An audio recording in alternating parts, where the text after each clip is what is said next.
శ్రీ గురుభ్యో నమః శ్రీమాత్రే నమః జై శ్రీమన్నారాయణ అండి. ఈరోజు మనం తెలుసుకోబోయేటువంటి విషయం గురు మహాదశలో జీవితం ఎలా మారుతుంది, మరి ఈ గురు గోచారం ప్రభావం ఎలా ఉంటుంది అనేటువంటి విషయాన్ని మనం ఈరోజు తెలుసుకుందాం. వెల్కమ్ టు మై ఛానల్ అండి.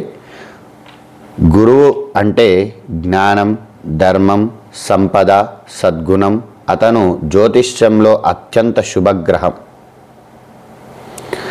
గురువు అంటే జ్ఞానం ప్రసాదించేటువంటి వాడు, ధర్మం వైపు ధర్మాన్ని చూపించేటువంటి వాడు, సంపదను పెంచేటువంటి వాడు, సద్గుణాన్ని నేర్పుతూ ఉంటాడు. జ్యోతిష్యంలోనే అత్యంతమైనటువంటి శుభగ్రహం. గురు ప్రసన్నమైతే జీవితం ఆశీర్వాదాలతో నిండిపోతూ ఉంటుంది. గురు దయ ఉంటే మన జీవితం అంతా కూడా ఆశీర్వాదాలతో మన జీవితం అంతా నిండిపోతుంది. కానీ గురు పరీక్షించే సమయము ఉంటుంది. గురువు కూడా పరీక్షిస్తూ ఉంటాడు మనల్ని. అది మన జ్ఞానము, నిజాయితీని పరీక్షించే దశ అని చెప్పవచ్చును. మరి ఈ గురుగ్రహ స్వభావం ఎలా ఉంటుంది అని అంటే, గురువు అనేది ధర్మ గురువు. ఆయన మన జీవితంలో నైతికత, జ్ఞానము, విశ్వాసాన్ని నింపుతూ ఉంటాడు. గురువు ఉన్న చోట శాంతి, సంతోషం, ఆర్థిక పురోగతి ఉంటాయి. గురు దృష్టి పడ్డ ఇల్లు, గురువు దృష్టి ఎక్కడైతే ఏ ఇంటిపైన పడుతుందో ఆ రాశులు ఎల్లప్పుడూ మంచి ఫలితాలను ఇస్తాయి. అందుకే ఆయన దేవగురువు, బృహస్పతి అని అంటారు. గురు మహాదశ వ్యవధి ఎంతకాలము అని అంటే, గురు మహాదశ మొత్తం 16 సంవత్సరాలు ఉంటుంది. ఇది జీవితంలో అత్యంత శుభకాలంగా పరిగణింపబడుతుంది. గురు మహాదశ కాలం మొత్తం 16 సంవత్సరాలు ఉంటుంది. ఇది మన జీవితంలో అత్యంతమైనటువంటి శుభకాలం అని చెప్పుకోవచ్చును. ఈ కాలంలో మనకు ఆర్థిక స్థిరత్వము కలుగుతుంది. మంచి ఉద్యోగం లేదా బిజినెస్ అవకాశాలు వస్తూ ఉంటాయి. విద్య, జ్ఞానము, గౌరవము, కుటుంబ సంతోషం పెరుగుతూ ఉంటుంది. గురు ఆశీర్వాదం ఉన్నప్పుడు మన జీవితం దైవాదత్తంలా మారిపోతూ ఉంటుంది. ప్రారంభ దశ, ఈ గురువు 16 సంవత్సరాలు ఉన్నప్పుడు ఈ గురువుని 3 భాగాలు, ఈ 16ని 3 భాగాలుగా చేసినట్టయితే మొదటి సంవత్సరాలలో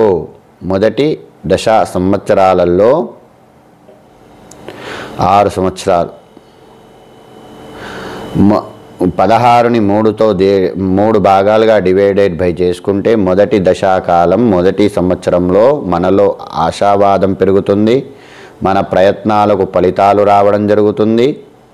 మనం చేసేటువంటి ప్రయత్నాలు ఏవైతే ఉంటాయో ఈ ఫలితాలు ఏర్పడుతూ ఉంటాయి. కొత్త అవకాశాలు వచ్చేటువంటి అవకాశం ఉంటుంది. విదేశీ ప్రయాణాలు ఉంటాయి. విద్య అభివృద్ధి జరుగుతూ ఉంటుంది. కానీ గురు మన నిజాయితీని పరీక్షిస్తూ ఉంటాడు. నువ్వు నిజాయితీగా ఉన్నావా లేవా అని మాత్రం పరీక్షిస్తూ ఉంటాడు. నువ్వు నిజాయితీగా ఉంటే అన్ని పనులు కూడా సవ్యంగా జరుగుతాయి. అహంకారం, అధిక వ్యాయం ఉంటే కొంత ఆలస్యం అనేటువంటిది జరుగుతూ ఉంటుంది. అయ్యేటువంటి పనులు నువ్వు నిజాయితీగా ఉంటే తొందరగా పనులు నెరవేరుతాయి. కానీ నీ లోపల అహంకారము, అధిక వ్యాయము ఉంటే మాత్రం ఎక్కువ డబ్బులు రావాలి, ఎక్కువ ఖర్చులు చేయాలి, అహంకారం ఉండాలి అని చెప్పి నీ మనసులో ఉంటే అన్ని పనులు కూడా కొంత ఆలస్యం జరుగుతూ ఉంటుంది. ఇక మధ్య దశ, ఇది గురు ప్రభావం అత్యంత బలంగా కనిపించే దశ. ఈ మధ్య దశ, ఈ 16ను 3తో భాగిస్తే 3 భాగాలుగా డివైడెడ్ బై చేసుకుంటే మొదటి దశలోనేమో అహంకారం ఉంటే ఏ పనులైనా కానీ నిదానంగా జరుగుతాయి. ఇక రెండవ భాగం లోపల గురువు మన ప్రభావం అత్యంత బలంగా కనిపించేటువంటి దశ. జీవితంలో శాంతి, సంతోషం, సాఫల్యం వస్తూ ఉంటాయి ఈ రెండవ దశలో. వ్యాపారం లేదా ఉద్యోగంలో అభివృద్ధి ఉంటుంది. గౌరవం ఉంటుంది, ప్రతిష్ట ఉంటుంది, పబ్లిక్లో ఇమేజ్ పెరుగుదల ఉంటుంది. కుటుంబంలో సుఖశాంతి అనేటువంటిది ఉంటుంది. విద్య, జ్ఞానం, ఆధ్యాత్మికత పెరుగుతూ ఉంటాయి. విద్య పెరుగుతుంది, జ్ఞానం పెరుగుతుంది, భక్తి భావన అనేటువంటిది పెరుగుతూ ఉంటాయి. ఈ గురుదశలో మనము ధర్మ మార్గం వైపు నడిపిస్తూ ఉంటాడు. మనల్ని ఎప్పుడు కూడా ధర్మ మార్గం వైపు నడిపిస్తూ ఉంటాడు. ఇక చివరి దశ, ఈ 16ను 3 భాగాలుగా చేస్తే వచ్చేటువంటి చివరి దశ గురు మహర్దశ. చివరలో మన జీవితంలో స్థిరత్వము, దీవెనలు, పరిపక్వతను వస్తాయి. మన గురు మహర్దశలో స్థిరత్వం ఏర్పడుతుంది. చివరి దశలో దీవెనలుంటాయి, పరిపక్వత ఉంటుంది. మనం చేసే సత్కార్యములు ఫలితాలు కనిపిస్తాయి. మనం ఏ పని చేసినా కానీ దాంట్లో ఫలితం అనేటువంటిది మనకు కనిపిస్తూ ఉంటుంది. మంచి పనులకు ఈ కాలంలో మంచి పేరు ప్రతిష్టలు వస్తూ ఉంటాయి. ఇక గురు గోచారం. గోచారం అంటే గురువు ప్రస్తుతం ఏ రాశిలో ఉన్నాడో. గురువు ఒక్కొక్క రాశిలో సుమారు 1 సంవత్సరం ఉంటాడు. ఈ కాలం మన జాతకంలో రాశులపై శుభ ఫలితాలను ఇస్తూ ఉంటుంది. గోచార గురువు లగ్నం లేదా 5, 9 ఇండ్లలో గోచరిస్తే అదృష్టం, సంతోషం, జ్ఞానం పెరుగుతాయి. అంటే గురువు లగ్నంలో గనక ఉన్నట్టయితే 5వ ఇంటిని, 9వ ఇంటిని చూస్తూ ఉంటాడు. గురువుకు ప్రత్యేక దృష్టి ఉంటుంది కాబట్టి అన్ని గ్రహాలకు కూడా 7వ స్థాన దృష్టి ఉంటుంది. కానీ ఈ గురువుకు కొన్ని ప్రత్యేక దృష్టులుగా 5వ ఇల్లు, 7వ ఇల్లు, 9వ ఇల్లు ప్రత్యేక దృష్టులుగా ఉంటాయి. అంటే గురువు లగ్నంలో గనక ఉంటే 5వ ఇంటిని, 7వ ఇంటిని, 9వ ఇంటిని అదృష్టము, సంతోషము, జ్ఞానము పెరుగుతూ ఉంటాయి. ఇక 2వ ఇల్లు. ఈ 2వ ఇల్లు ధనప్రాప్తి, కుటుంబము, ఆనందాన్ని కలగజేస్తూ ఉంటుంది.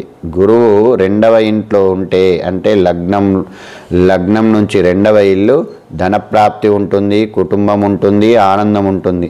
ఇక 7వ ఇల్లు వివాహ యోగం ఉంటుంది. 7వ ఇంటిపైన దృష్టి ఉంటుంది కాబట్టి వివాహ యోగం ఉంటుంది, భాగస్వామ్యంలో పురోగతి ఉంటుంది. ఇక 10వ ఇల్లు కెరియర్ ఉంటుంది, గౌరవం ఉంటుంది, ప్రమోషన్ ఉంటుంది. ఈ ప్రమోషన్కు అవకాశాలు కూడా వస్తూ ఉంటాయి. ఈ గురుగోచారము మహాదశ కలిసినప్పుడు మన జీవితంలో సువర్ణ యుగం లాంటి సమయం అని చెప్పవచ్చును. ఇక ఈ గురు మహర్దశ గురు గోచారంలో చేసుకోవలసినటువంటి ఫలితాలు ఏమిటి అన్నప్పుడు గురు ప్రసన్నత కోసం చేయవలసినటువంటి పరిహారాలు ప్రతి గురువారము పసుపు బట్టలు ధరించడము, విష్ణు స్తోత్రము లేదా గాయత్రి మంత్రం చదువుకోవడము, పసుపు, బెల్లము, శనగలు దానం చేయడము, పసుపును, బెల్లాన్ని, శనగల్ని దానం చేయడం, పెద్దలను గౌరవించడం, గురువులను సత్కరించడము, అహంకారాన్ని వదిలి వినమ్రతతో జీవిస్తూ ఉండాలి.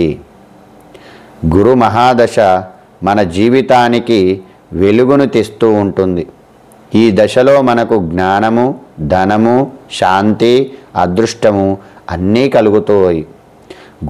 ఈ గురు కటాక్షము మీ అందరిపైన ఎల్లప్పుడూ ఉండాలని కోరుకుంటూ జై శ్రీమన్నారాయణ అండి. ఇలాంటి మరిన్ని వీడియోల కోసం, ఈ జ్యోతిష్య రహస్య వీడియోల కోసం నా ఛానల్ లైక్ చేయండి, షేర్ చేయండి, సబ్స్క్రైబ్ చేయండి. జై శ్రీమన్నారాయణ.